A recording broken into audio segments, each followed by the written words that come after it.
Hello and welcome to the Bulletin with UBS on Monocle 24. Each week we hear from the sharpest minds and freshest thinkers in the world of finance, taking you beyond the numbers and the hype and getting to the heart of the big issues of the day. If you're a regular listener to this programme, indeed if you were tuning in at this time last week, you'll be well aware that UBS is interested in addressing the big questions that shape the world. To help best answer them, they've been seeking out a number of Nobel Laureates in the economic sciences to ask them to share insights and discuss their research.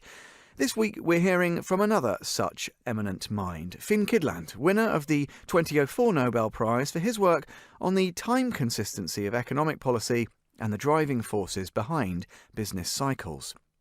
Finn is sitting down with us on the Bulletin with UBS today to talk about that and to discuss the regulation of monetary policy, his fascination with exploring the application of his theories in interdisciplinary fields, and, we trust, plenty more besides. Finn Kydland, welcome to the programme. I wonder, in terms of if we look at big questions, big policy questions, it seems to me that there's not a tremendous amount of reassurance out there currently that governments, presidents, are particularly invested in long-term strategic thinking. I wonder, do you think is that a fair observation? And if not, what needs to be done or what could be done to address that short-termism in the sort of political classes? I think that's correct, but I think it varies depending on what part of the world you're talking about. So in the past couple of years, quite a bit of uncertainty has been introduced by the United States. I think nothing much has changed in the Scandinavian countries. My home country, Norway, I think is fairly stable politically and trustworthy. So, and probably the same in Sweden and Denmark. It's not too surprising from a theoretical standpoint that short-termism sometimes arises. It's kind of what theory would predict. After I discovered the principle that optimal government policy is time inconsistent, it's sort of what you suspect will happen in countries. You suspect it would happen in countries with weak political institutions. It's a bit surprising maybe that the United States would be the country embarking on issues like trade restrictions, etc., because that's a perfect example of short-termism. Most economists agree that in the long run, trade across nations is beneficial to all nations. And so I kind of regard this short-termism in the United States as sort of naive, maybe suggesting that whoever came up with it is either has not very trustworthy advisors, or he himself is, or they themselves maybe, if a whole party is in agreement that they haven't really thought through, or they don't have the ability to think of the long-run implications. I guess I know you've written and spoken extensively before about why, given that backdrop that you've described there for us, it's very important to have central bank independence, for example. And I guess if you have those kinds of governance structures that do sit without the political ecosystem, or largely without it, that demonstrates the efficacy of that, doesn't it? It shows how you can mitigate against some short-termism. Is that enough, though? I mean, you mentioned how, if we look to the US in the last couple of years, it does seem to go against so much of the received wisdom, if you like, about trade or about how to conduct day-to-day politics. Do you think sort of more needs to be done? Is it the job of economists like yourself to say, well, hang on a minute, this doesn't seem very sensible? I think we readily point out what the issues are or what the problems are. It's not so easy to come up with a long-term solution. I mean, the example of independent central bank, that has worked very well in the countries that can maintain that institution. It's much harder to think of a way you could commit to good future fiscal policy, or to good long-run fiscal policy. And admittedly, fiscal policy for the long run has to be more important than monetary policy. So I sometimes half-jokingly suggest that if some hotshot young economist can come up with a solution to the commitment problem, analogously to monetary policy and independent central bank, if someone can come up with a solution in the fiscal arena, 30 years later, he's likely to stand in front of the King of Sweden and accept an important prize. I mean, that saying that just suggests how important that issue is and how potentially damaging it can be to a nation not to be able to do so. Well, and indeed, I guess how difficult it is to come up with such a solution, because we'd be there already. Exactly. So at the risk of, in a sense, getting you to repeat yourself, how do you best commit people not just to undertake good policy and good strategic thinking, but to adhere to it going forwards? I mean, is there a secret to doing that, or is it just about thinking strategically, being interested, being inquisitive, talking to the right people? There are no shortcuts, presumably. I'm not aware of any shortcuts. It helps to have good institutions and maybe the right mentality. For some reason, and I can't really point to why it works so well in Norway. But so in Norway, occasionally, every 4 or 8 years, there could be a change in administration from the more leftist Labour Party being the major player to a coalition of center to right-oriented parties. You don't notice any difference. All Norwegians seem to, maybe I'm overstating that, but all Norwegians seem to agree on the most major issues.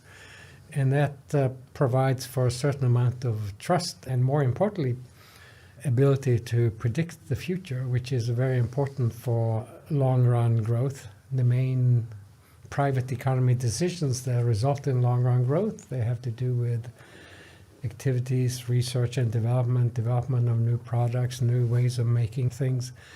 They can be costly and with uncertain outcome as they take place, and then the returns come 5-10 years into the future, spread over that period.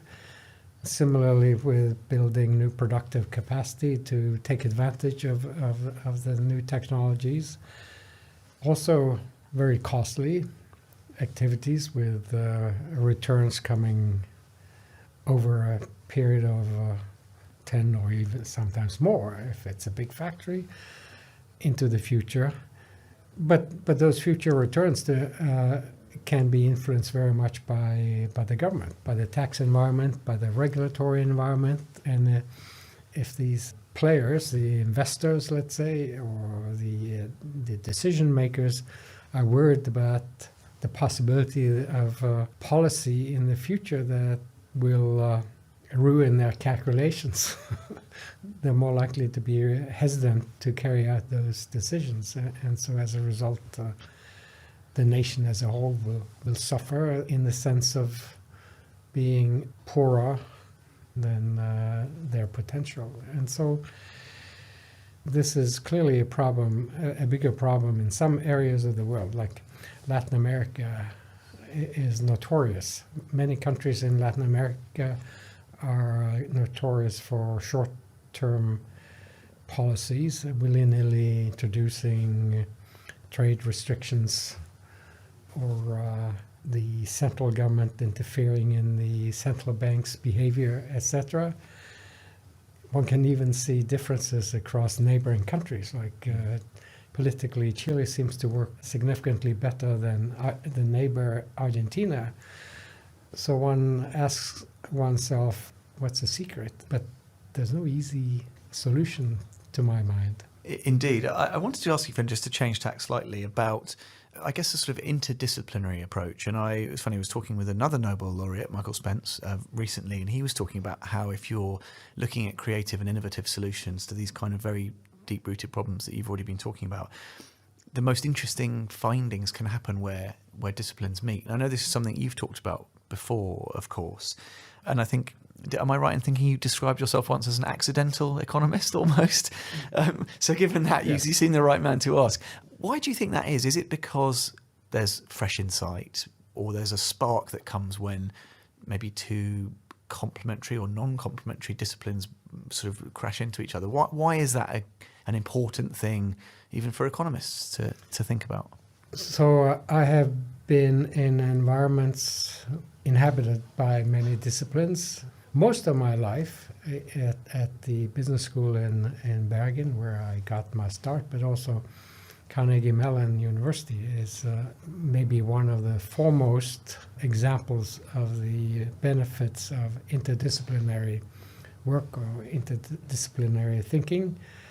For example, most of the economists at Carnegie Mellon are housed in the business school, and that means that they can easily interact with people in accounting or marketing or even operations research.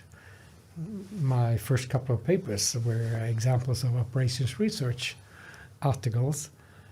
At least to me, it generates a certain amount of dynamism that is harder to repeat if it's a pure, let's say, economics department, where people have much more narrow interests, and either they don't care or they don't feel a need to look at wider perspectives.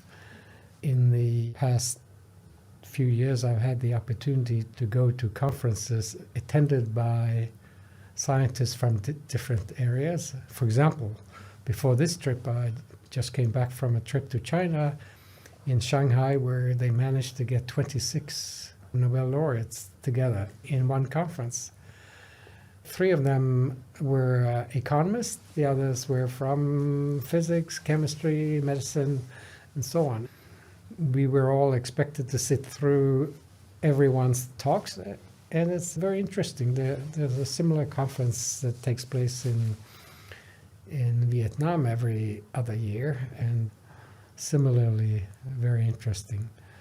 So I have great respect for scientific findings in other areas.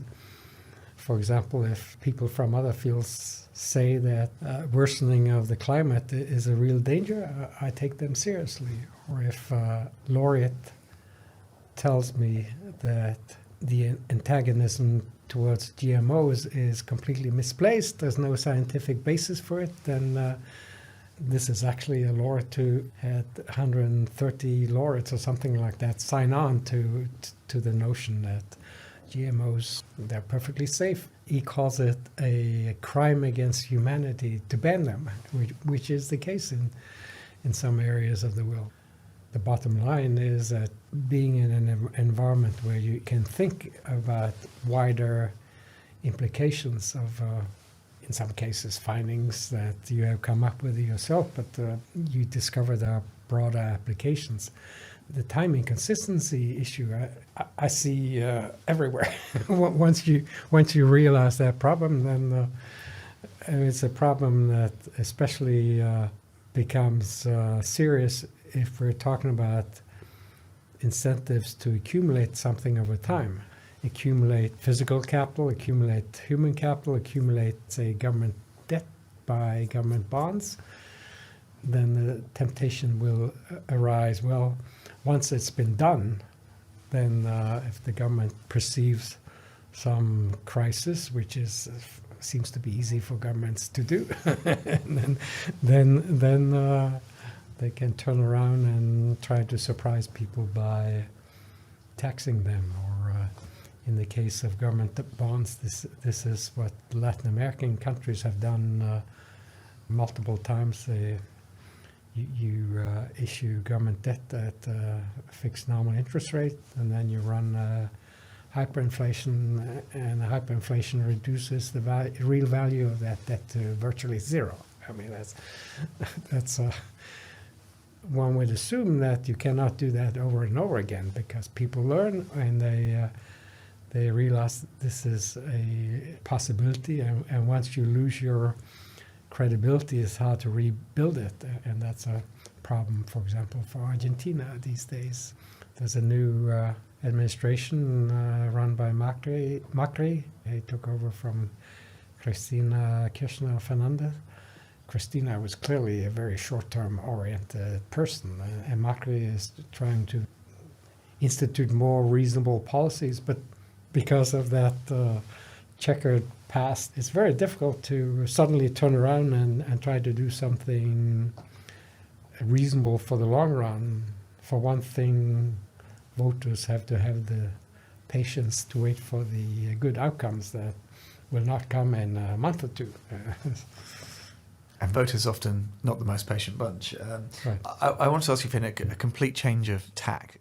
I've seen a number of sort of portraits of you and films of you, and there's always, almost inevitably, whether it's in your office or elsewhere, there's always a guitar in the background. And I'm right in thinking you're a blues fan, is this right? First, and I just wondered, it's interesting, I guess, for our listeners to get a sense of not just, Finn on his downtime, but what does that give you if you lose yourself in music, whether that's playing or going to gigs or whatever? Is that also useful? We talked about, interdisciplinary, challenging your expectations, hearing from experts in completely different fields. Does music give you that? Is it about freedom? Is it escapism, I wonder? What does it mean? What does your love of music mean? I'm not really a philosopher, so this sounds almost like a philosophic. It's a little bit philosophical, I suppose. And so I think in general Norwegians are kind of down to earth. They don't really think in highfalutin terms. Practicing guitar and taking guitar lessons is something I've done now for about 9 or 10 years. To the extent I can, I plan my activities around the usual timing of my guitar lesson, which can only be on a Thursday or a Friday. And now, it's true, I've always been interested in, or I've loved music, even as a child. I remember listening to Radio Luxembourg, which is where we would get to hear the newest tunes. The interest in blues is something that came slowly over time, I would say, after I was an adult. And once I discovered the blues, it goes back to the roots of these people. I guess it started in the United States, but Britain was extremely important in that sense. I mean, in Britain, they really accepted the blues and became, to some extent, the forerunners. Eric Clapton, for example, is one of the greatest blues guitarists there is.